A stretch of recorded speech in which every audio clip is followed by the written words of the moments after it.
વડોદરામાં પોલીસે ખોટી રીતે માર માર્યા હોવાના આક્ષેપ કરવામાં આવી રહ્યા છે। સાવલી પોલીસ મથકના પીઆઈ જે.યુ. ગોહિલ સામે આક્ષેપ કરાયા છે। પિતાને દવાખાને મળવા જતા યુવકને માર માર્યા હોવાના આક્ષેપ કરાયા। કારની ઓવરટેક કરવા મુદ્દે માર મારવામાં આવ્યો તે પ્રકારનું નિવેદન યુવક દ્વારા આપવામાં આવ્યું છે। ત્યારે સિવિલ ડ્રેસમાં રિવોલ્વર બતાવીને માર માર્યો છે તે પ્રકારની વાત યુવક દ્વારા કરવામાં આવી રહી છે। ત્યારે કારની ઓવરટેક કરવા મુદ્દે માર માર્યા હોવાના પણ આક્ષેપ કરવામાં આવ્યા છે। ત્યારે પોલીસે ખોટી રીતે માર માર્યા હોવાના આક્ષેપ સાથે ફરિયાદ દાખલ કરાઈ છે।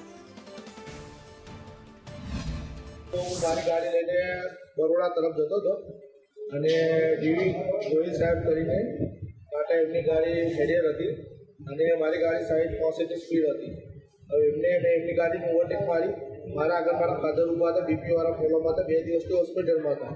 મારે એમને બીપીની ગોળી આપવાની હતી એટલે હું થોડો ઉતારનો હતો તો મેં એમની ગાડીને ઓવરટેક મારી। એમને મારી ગાડીની ઓવરટેક મારીને આગળ બ્રેક મારાવી અને એમને મને ગાડી સીધો મારો મોબાઈલ લઈ લીધો અને મને તેથી પોલીસ સ્ટેશન લઈ ગયા।